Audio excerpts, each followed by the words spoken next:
I'm Justin Massengill from PlayStation.Blog, and I'm joined by Zach Wood from Sony Santa Monica. How's it going, man? It's going great. How you doing?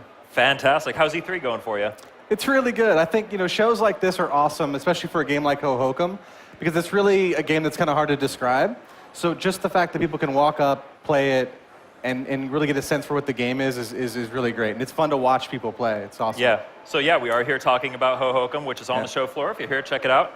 Hohokum is like the first thing that comes to my mind when I play Hohokum. I mean, lots of things come to my mind when I play Hohokum. But the first thing I think of is how utterly accessible it is. You can just grab a controller and start goofing around.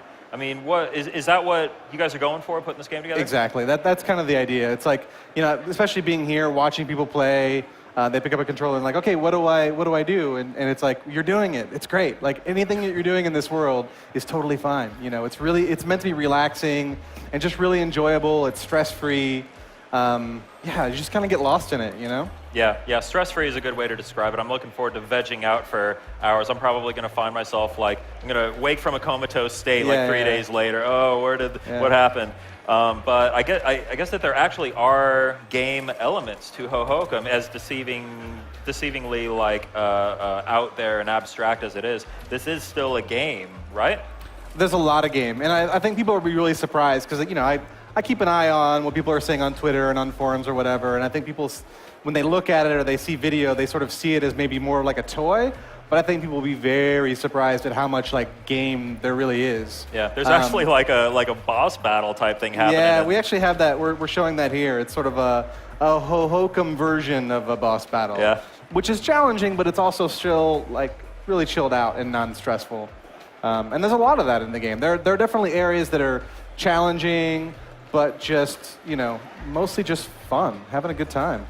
Cool. Tell us about the level that we're seeing right here. Yeah, so this is the Forest Plateau, and shout out to Hector Sanchez, who's one of our producers that's back there playing it. Thanks to Hector. So, yeah, this is the Forest Plateau. This is sort of under the plateau, and these characters here are gibbos. And what he's done is he's pollinated this tree. It's a lamb fruit tree, and the gibbos will sort of jump down and collect the fruit. Got it. So he can kind of transport them around. Nice. Yeah, we've got some, there's a very wide range of different levels in Hohokum. We've seen the fun fair, we've seen the guano factory, which is just ridiculous. Yeah. Okay, so here, what do we got here? This big elephant looking thing. Yeah, this is these are kind of like the safari folk for the Forest Plateau, and they've got a gibbo that's captured, and so your goal here is to kind of rescue the gibbo. But yeah, it's like all of the worlds are very different. Obviously there's an art style. Richard Hogg is the art director, and all of this art is hand-drawn by Richard. And the game itself is a collaboration between Richard and Honey Slug, who's the game developer based in London. So even though they have this connective tissue in terms of the art style, they all look very different. And every world has kind of its own cast of characters and primary activity or goal, and just all kinds of things that you can do. And that's one of the things, too, is that, the game is really reactive to you. You're kind of this pretty expressive character. We call him the long mover. Yeah. So just flying around and interacting with the world, everything sort of reacts to you in some way. Yeah, so he's going through, that was a doorway, now he's going to go through this corridor, which is also kind of interactive. Cool. And from there, he can go to other worlds. And that's another thing to mention, is that the whole game is really non-linear. You can go anywhere at any time as soon as you boot up the game, and it's just really freeform. Nice. So what's it been like kind of working with Ricky and Richard to put this game together? And from the Santa Monica Studios side, what's that whole collaboration process look like? It's been really awesome. I mean, this has been really a fun game to work on, and working with those guys. I mean, they're just so passionate and so enthusiastic about what they're doing. And seeing this game evolve over time has been a real joy.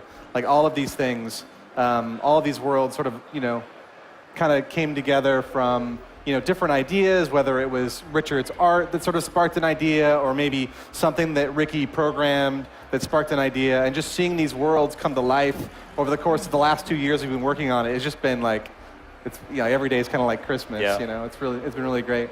Yeah, they put together some really cool behind-the-scenes videos too. There was a recent one with there was Dick the art that one looked and really the design one. Yeah, just kind of talking about what their inspirations were, because we all get that question a lot. Like, wow, like what were you thinking of when you were designing this game, you know? And where did the art come from? So those videos kind of take a dive into, you know, kind of the early thought process, you know. Yeah. The other thing that's worth mentioning is that we're collaborating with Ghostly International, which is a record label, which is ask about the something music. we've never really done before. But that came from when we first started talking about like what the music in the game might sound like, trying to figure out like, you know, what's the style, who we might want to get to score it. Ricky and Dick sent us their playlists of things that they were listening to while they were, you know, coming up with ideas for the game. And it just so happened that a lot of the artists on their playlists were from the Ghostly label. So. Nice. We're like, well, we should just go talk to Ghostly. And so we did that, and they were really excited about it too. So we've been working with them for the last couple of years. So it's artists like, you know, Tycho and Ben Benjamin, who's, you know, in the trailer. You've got that Ben Benjamin track looping in the booth here, and it's been stuck in my head on loop for the last 3 days. Yeah, no, it's fantastic. And Mishna and all these guys are creating original tracks and also some of their back catalog stuff. But every world has a unique track. And they're infused in the game in sort of an interactive way. So like in this world, in Kite World, this is a track by Mishna. The more characters you pick up, the more layers of the track kind of fill in. So by the end, when you're flying all the kites, you know, it's sort of reached its pinnacle.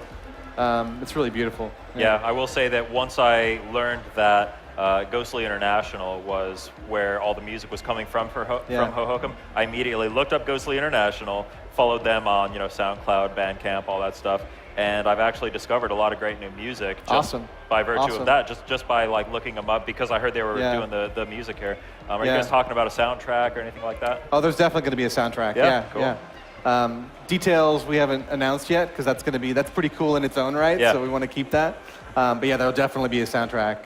Soundtrack's amazing. Right on.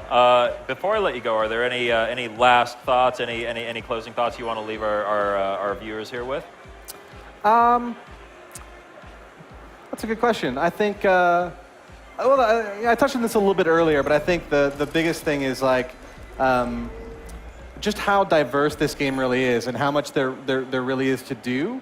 And also this kind of this sense of what should I do, what should I do? You know, the game is designed in such a way that like whatever you're doing is a good thing. And I think that's kind of hard. It's different, right? It's like people aren't used to that idea, but you know, we're seeing it play out on the floor when people are playing the game and they're just kind of like cruising along and like, you know, spinning in circles and just having a good time. And that's totally cool. You know, it's just meant to be relaxing and fun and just a really good time. So I need Hohokum. I need it in my life. When will it be a part of my life? It's coming, August 12th. August 12th. What platforms? It's PS4, PS3, and PS Vita, and it's cross-buy. Oh, yeah, so you awesome. Buy once, get it on all three. Cross-buy's amazing, perfect. I know. So that's Hohokum. It's coming to PlayStation 4, PlayStation 3, PS Vita. Buy it once, get it on all 4 platforms. Zach, thanks a lot for joining us, Thank you. Really good time. So. PlayStation